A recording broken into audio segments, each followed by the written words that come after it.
90년대 가장 핫한 통신 수단이었던 삐삐를 여러분들 기억하십니까? 우리가 지금은 스마트폰을 다 사용하고 있지만 불과 몇십 년 전만 해도 삐삐를 다 허리춤에 차고 다녔습니다. 이 삐삐를 사용해 보신 분들은 아시겠지만 문자 통신은 불가했고 숫자로만 간단한 소통을 할 수 있었습니다. 내 삐삐에 삐삐 삐삐 하고 울려서 확인해 보면 숫자로 82가 뜹니다. 무슨 뜻이겠습니까? 네, 빨리 전화 줘, 빨리 연락해, 그런 뜻이었습니다. 무슨 모스 부호처럼 숫자를 해석해야만 했습니다. 그러면 35는 무슨 뜻이겠습니까? 네, 그런 숫자를 안 받아보셔가지고 모르시죠? 당신을 사모합니다. 예, 그런 뜻입니다. 여튼 연인들 간에 그렇게도 숫자 연락으로 사랑을 주고받았습니다. 당시에 어른들에게는 그런 낭만이 있었습니다. 그런데 97년도, 98년도에 휴대전화가 급격하게 생겨나고 보급화되면서 삐삐는 빠르게 역사 속으로 사라졌습니다. 휴대전화의 등장은 삐삐 회사 사람들에게는 재앙이나 다름없었습니다. 그렇게 삐삐 회사가 줄 폐업을 하고 있는 그 상황에 한 삐삐 회사 사장님이 거기서 무너지지 않고 이것들을 어떻게 사용할까 연구하고 고민하기 시작합니다. 그래서 여러 나라 시장 조사도 합니다. 그러다 미국 내 레스토랑에서는 이미 진동벨이라는 시스템을 사용하고 있다는 것을 발견하게 됩니다. 결국 삐삐를 만든 그 기술력을 바탕으로 해서 국내에서 최초로 2002년에 우리 개발 기술로 진동벨 개발을 성공하게 된 것입니다. 현재 우리가 식당, 카페 가면 항상 사용하고 볼 수 있는 이 진동벨을 그 삐삐 회사 사장님이 만들어낸 겁니다. 어떻습니까? 휴대폰이 등장하면서 삐삐는 한순간에 골동품이 되어버린 시간이 있었습니다. 그래서 삐삐 시장은 몰락했습니다. 그런데 그 절망의 시간에 간절한 희망을 품은 그 한 사람으로 인해서 삐삐는 이제 진동벨이라는 또 다른 소통의 수단으로 변화되어서 오늘날도 여전히 호황을 누리고 있습니다. 하나님을 믿는 우리의 모습도, 우리의 자세도 이러한 모습으로 살아가야 하지 않을까 생각이 됩니다. 희망을 품고 낙심할 수밖에 없는 그 상황에서도 돌파구를 찾으며 사는 것입니다. 그런데 사실 오늘날 우리의 모습을 보면 참 많이 무기력해져 있고 의기소침해져 있습니다. 왜 그렇겠습니까? 그저 사는 게 편안하고 안락해서라기보다는 아무리 내가 몸부림치고 애를 써도 내 뜻대로 삶이 잘 안 풀립니다. 계속 길이 닫혀 있어서 너무나 막막합니다. 마치 날개가 꺾인 것처럼 그렇게 살아가는 모습이 오늘 현 시대의 우리의 모습이기도 합니다. 오늘 본문의 말씀은 이런 이야기입니다. 지금 이스라엘의 상황은 나라가 두 동강이 나 있습니다. 북쪽 이스라엘은 아수르에게 망했고 남아있는 지금 남쪽 유다는 곧 바벨론에게 망할 예정입니다. 이제 나라가 망해버렸으니 포로 생활을 해야 합니다. 그런데 더 절망스러운 것은 포로 생활을 아무리 애타게 하면서 하나님을 부르짖어도 10년이 지나고 20년이 지나도 하나님께서 구원해 주실 어떤 징조도 보이지 않는다라는 겁니다. 그 미동도 없는 하나님만 오래 기다리다 보니까 이제 믿음도 점점 사라지고 자유를 향한 기대도 사라집니다. 그런데 바로 그 상황에서, 모든 절망이 무너진 그 상황에서 하나님께서 새로운 희망의 길을 열어주시겠다고, 살 길을 열어주시겠다고 선포하는 말씀이 오늘 본문의 말씀입니다. 오늘 본문 43장 14절 말씀을 함께 읽도록 하겠습니다. 다 함께 읽겠습니다. 너희의 구속자여 이스라엘의 거룩한 이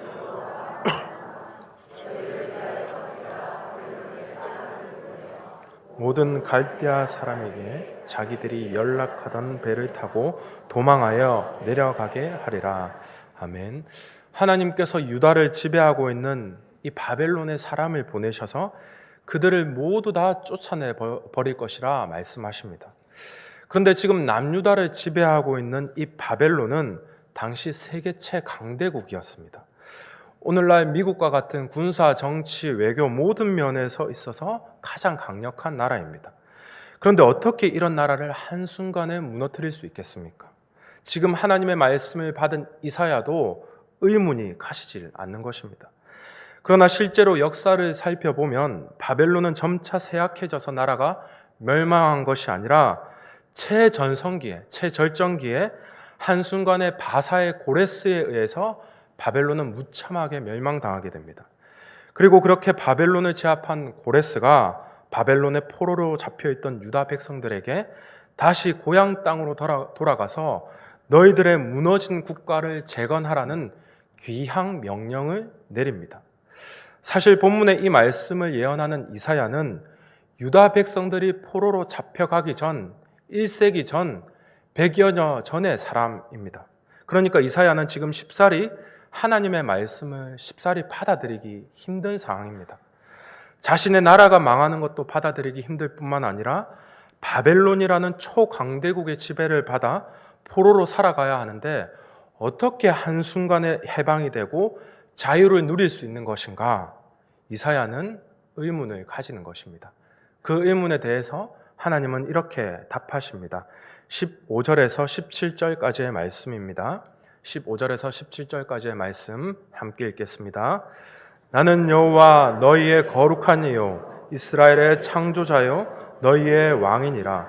나 여호와가 이같이 말하노라. 바다 가운데 길을 큰 물 가운데 지름길을 내고 병거와 말과 군대 용사를 이끌어내어 그들이 일시에 엎드려져 일어나지 못하고 소멸하기를 꺼져가는 등불 같게 하였느니라. 아멘. 이 말씀을 보면 떠오르는 사건이 있지 않습니까? 바로 출애굽 사건입니다. 그 출애굽 사건이 얼마나 위대한 사건이었습니까? 정말 바다 가운데 길을 큰 물 가운데 지름길을 하나님께서 내셔서 애굽으로부터 이스라엘을 건져내셨습니다. 바로 그런 하나님께서 앞으로 유다가 바벨론에서 포로 시절을 살게 된다 할지라도 구원하시겠다라는 말씀입니다. 그렇다면 하나님께서 유다 백성들이 그 수십 년의 시간 동안 바벨론 포로 생활을 하게 하시는 이유가 무엇인가에 대해 우리는 의문이 듭니다. 출애굽의 여정을 떠올려 보면 그 뜻을 우리는 쉽게 짐작할 수 있습니다. 우리 출애굽기 13장 17절 말씀입니다. 출애굽기 13장 17절 말씀 함께 읽겠습니다. 바로가 백성을 보낸 후에 하나님이 그들을 그 길로 인도하지 아니하셨으니. 아멘. 그 옛날 이스라엘 백성들이 바다 한가운데를 걸어서 애굽으로부터 탈출했습니다. 이제 가나안 땅으로 입성하는 일만 남았습니다. 그런데 문제가 생깁니다. 출애굽은 잘했는데 문제는 그 후부터였습니다. 이제 하나님께서 약속하신 목적지인 가나안 땅에 입성만 하면 되는데 하나님께서 이스라엘 백성들을 어떤 길로 인도하십니까? 블레셋 땅의 길로 가면 금방 가는데 하나님께서 6배나 더 먼 길, 6배나 더 힘든 광야 길로 하나님께서 인도하십니다. 하나님께서 가까운 지름길을 놓아두고 왜 먼 길을 돌아가게 하십니까? 이 백성이 애굽에서 탈출은 잘했는데 하나님을 향한 그 신뢰가, 하나님을 향한 믿음이 확고하지 않아서 작은 어려움을 만나면 언제든지 돌이켜서 애굽으로 돌아갈까 하나님께서 염려하셨기 때문입니다. 사실 우리 인생도 그렇지 않습니까? 우리는 항상 순탄한 길, 빠른 길, 지름길을 참 좋아합니다. 학생들은 바로 좋은 대학교에 합격하고 청년들은 좋은 직장에 단번에 입사하고 취업하는 그 길을 좋아합니다. 게다가 인간관계도 술술 잘 풀리고 하는 일마다 고통 없이 순적하게 진행되며 막힘없이 다 패스하고 통과하며 가는 길을 하나님께서 인도하시는 최적의 길이라고 우리는 그렇게 생각합니다. 그래서 그런 길을 좀 걷게 해달라고 하나님께 우리는 매일같이 길을 구합니다. 그런데 우리가 살아가는 길들을 보면 어떤 길들입니까?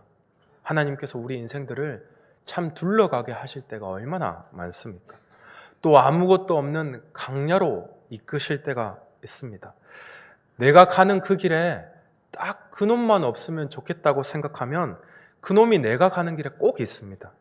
지름길로 인도해 주시면, 빠른 길로 인도해 주시면 이 고생을 하지 않아도 될 텐데 하나님께서 꼭 둘러가게 하십니다. 그러니 가만 보면 하나님께서 우리를 인도하실 때 그 길은 우리가 아주 빠르게, 아주 가깝게 목적지에 다다르게 하는 것이 아니라 하나님의 목적은 딴 데 있다라는 것을 우리는 빨리 알아차려야 합니다.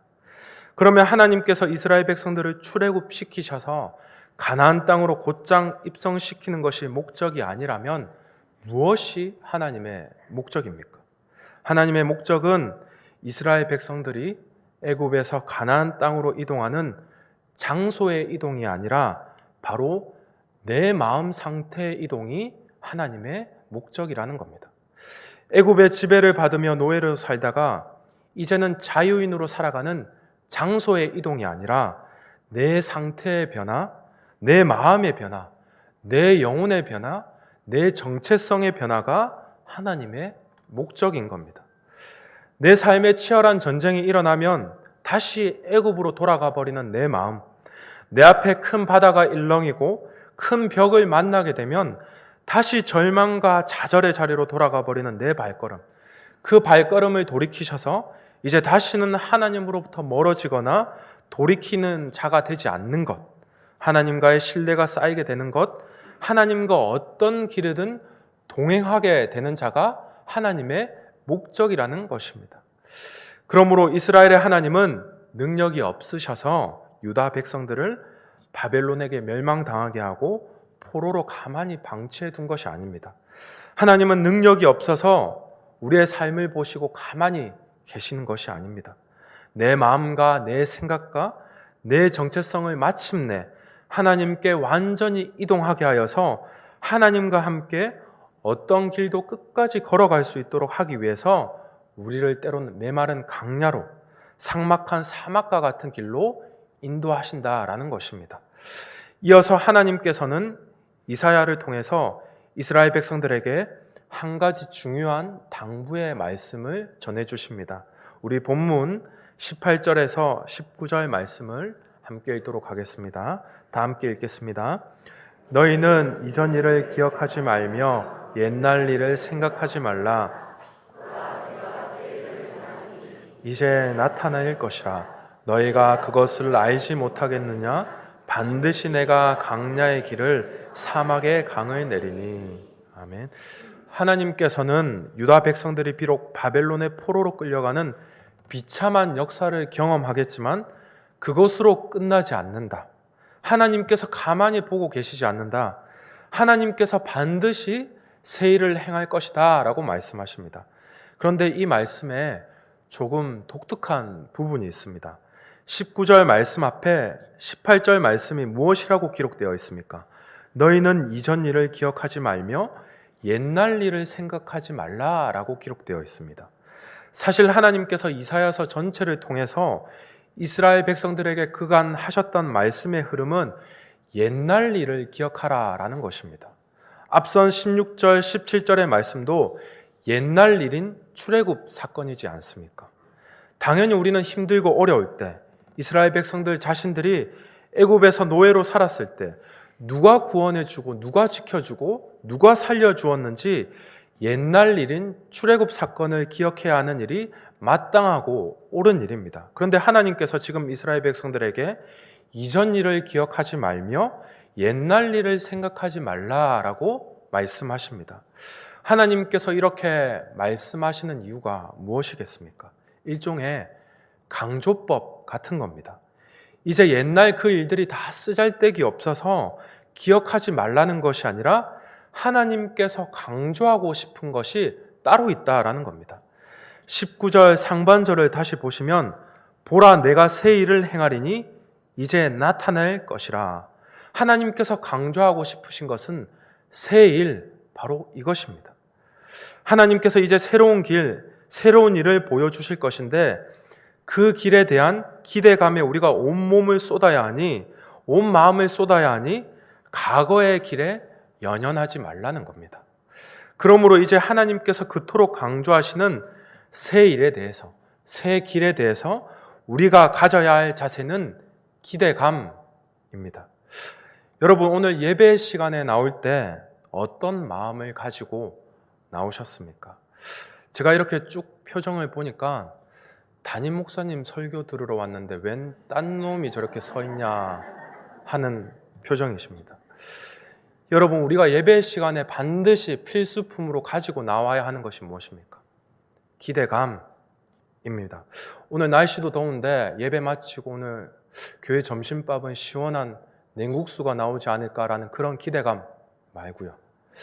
지난주에는 따뜻한 라떼를 먹었는데 오늘은 차가운 아이스 바닐라 라떼를 한번 먹어볼까 하는 그런 기대감 말고 우리는 예배 시간에 나올 때 하나님을 향한 기대감을 가지고 나오셔야 합니다. 내 삶에 아무런 희망도 없고 아무런 소망도 품을 수 없는 끔찍한 상황일지라도 하나님께서는 절대로 이렇게 나를 방치하지 않으신다. 하나님께서는 절대로 이렇게 나를 내버려 두지 않으신다. 하나님께서는 기필코 반드시 내 삶의 길을 열어주신다라는 그런 기대감으로 나오셔야 하는 겁니다. 하나님을 믿는 사람들은 예배 시간뿐만 아니라 삶 속에서도 기대감을 가지고 살아가야 합니다. 나 자신을 보면 어떻습니까? 기대할 수가 없습니다. 그런데 새 일을 행하시는 그 하나님을 보면 우리가 기대할 수 있지 않겠습니까? 바다 가운데 길을 내셨고 큰 물 가운데 지름길을 내신 그 하나님을 믿으면 우리 삶에 어떻게 기대하지 않고 살 수가 있겠습니까? 그 하나님이 나를 선택하셨고 아무짝에 쓸모없는 나 같은 인생을 기다려주시고 들어쓰시는 그 하나님을 보면 가슴이 막 두근두근 되고 기대가 되는 것입니다.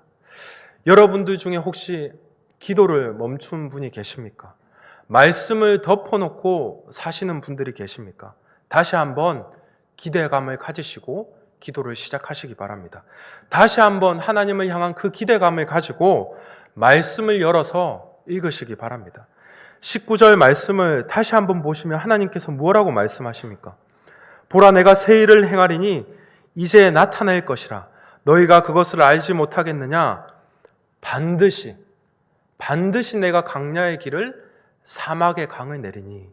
하나님께서 반드시 하신다 하셨습니다. 산이 막혀 있으면 터널을 뚫으셔서라도 우리의 살 길을 열어주시겠다 하셨습니다. 우리 앞에 바다가 있으면 그 바다 한가운데를 반드시 여셔서 우리를 구원하시겠다 하셨습니다. 그 하나님을 향한 기대감으로 기도를 다시 시작하시고 말씀을 회복하는 저와 여러분들이 다 되셨으면 좋겠습니다. 마지막으로 하나님께서 이스라엘 백성들을 향해서 행하시는 새로운 일, 우리가 기대해야 하는 그 새 일에 대해서 19절과 20절 말씀에 이렇게 말씀하십니다. 우리 19절 말씀과 20절 말씀 함께 읽도록 하겠습니다. 보라, 내가 새 일을 행하리니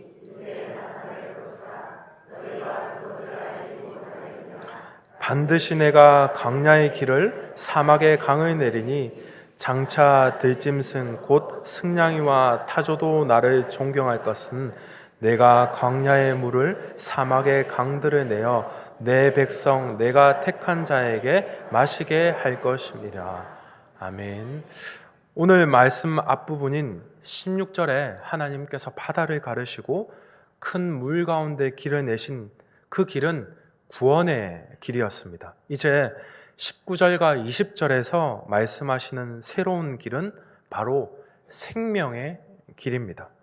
강과 물이 무엇을 의미합니까? 생명이지 않습니까? 강물이 흐르는 곳에는 반드시 생명이 되살아납니다. 우리가 모두 구원의 길로 애굽에서 죄와 죽음에서 사망에서 구원받았습니다. 그렇다면 이제 우리는 어떤 길을 걸어가야 합니까? 하나님께서 열어주신 생명의 길을 걸어가야 하는 것입니다. 그렇다면 우리가 걸어가야 하는 그 생명의 길이 어떤 길입니까? 요한복음 14장 6절 말씀입니다. 요한복음 14장 6절 말씀 함께 읽도록 하겠습니다. 예수께서 이르시되 내가 곧 길이요 진리요 생명이니 나로 말미암지 않고는 아버지께로 올 자가 없느니라. 아멘. 우리가 걸어가야 하는 그 생명의 길은 예수님께서 걸으셨던 길입니다. 예수님께서 어떤 길을 걸으셨습니까? 바로 십자가의 길을 걸으셨습니다. 그런데 우리는 이 생명의 길, 십자가의 길을 걸으려 하지 않습니다.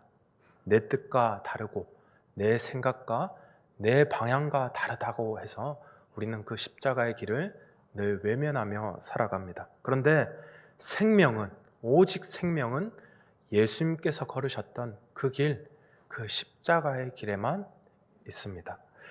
우리가 잘 아는 대로 TV 프로그램에도 많이 나오고 이제는 어엿한 스타가 된 백종원 요리사를 모르는 분이 대한민국에 없을 것입니다.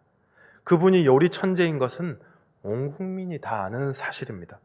그래서 요리를 할 때만큼은 그분을 전적으로 믿고 따릅니다.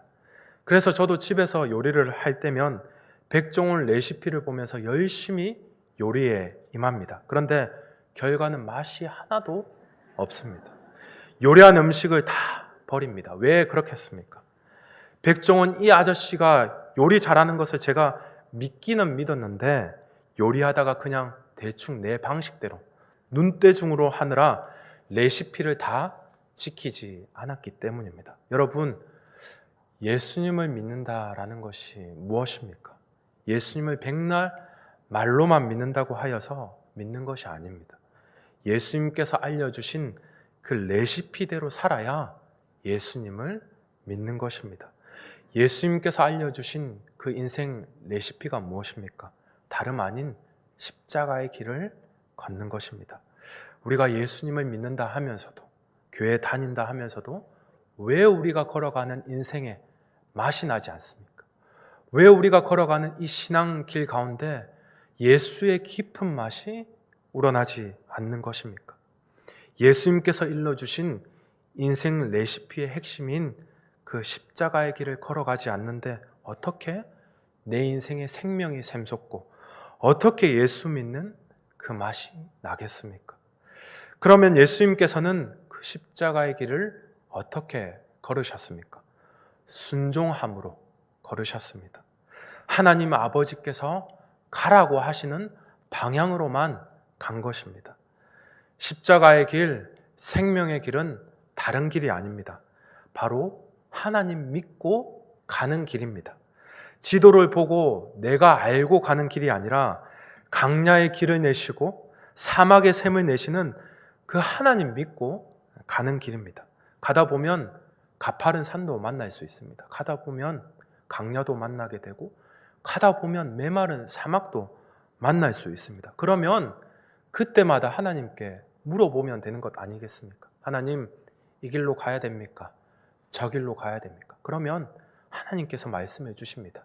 이쪽으로 가라 하시기도 하고 저쪽으로 가라 하시기도 하고 그러면 저쪽으로 내가 가면 되고 이쪽으로 가라 하면 되고 멈추라 하시면 또 멈추면 되는 것입니다. 강야의 길을 내시고 사막의 강을 내시는 그 어떤 길도 만들어내시는 그 하나님을 믿고 가는 길이 우리에게 유일한 생명 길인 것입니다. 말씀을 맺겠습니다. 오늘 말씀에 우리 삶의 길을 여시는 하나님께서 우리에게 자신을 어떻게 소개하고 계신 줄 아십니까? 바로 나는 너희의 구속자요, 나는 여호와 너희의 거룩한 이요 이스라엘의 창조자요 너희의 왕이니라 라고 하나님께서 우리에게 자신을 소개하십니다. 나는 너희의 하나님이다 라고 말씀하시는 겁니다. 여러분, 여기에 우리가 붙잡아야 할 소망이 있는 줄로 믿습니다. 여기에 우리가 붙잡아야 할 산 소망이 있는 것입니다. 강야의 길을, 사막의 강을 자신의 목숨을 버리시면서까지 생명의 길을 내신 그 하나님이 다름 아닌 나의 하나님, 우리의 하나님이신 겁니다. 그러니 하나님께서는 하나님 자신을 위해서라도 반드시 우리를 의의 길, 생명의 길, 완전한 길, 소망의 길로 인도하실 것입니다. 그러니 한 주간도 벅찬 하나님을 향한 그 기대감으로 주님께서 걸어가신 그 생명의 길을 꿋꿋이 걸어갈 수 있는 주님의 백성들 다 되시기를 바랍니다. 기도하겠습니다. 하나님, 광야의 길을, 사막의 강을 내신 그 하나님이 나의 하나님이심을 다시금 깨달으며 고백합니다. 그러므로 광야와 같은 인생길일지라도 우리 마음을 하나님께로 늘 고정시켜서 하나님을 떠난 인생, 하나님을 등진 인생 살지 않게 하옵소서. 또한 바다 가운데 길을, 큰 물 가운데 지름길을 내시는 나의 하나님을 향한 그 기대감으로 기도와 말씀의 자리를 다시 회복하게 하옵소서. 무엇보다 예수님께서 걸어가셨던 그 생명의 길인 십자가의 길을 나도 기꺼이 한번 따라가므로 우리 삶의 여정에 세상에서 얻을 수 없는 참된 보람과 감격과 인생의 맛이 늘 끊이지 않게 하옵소서. 하나님 감사합니다. 우리를 구원해 주신 예수님의 이름으로 기도드립니다. 아멘.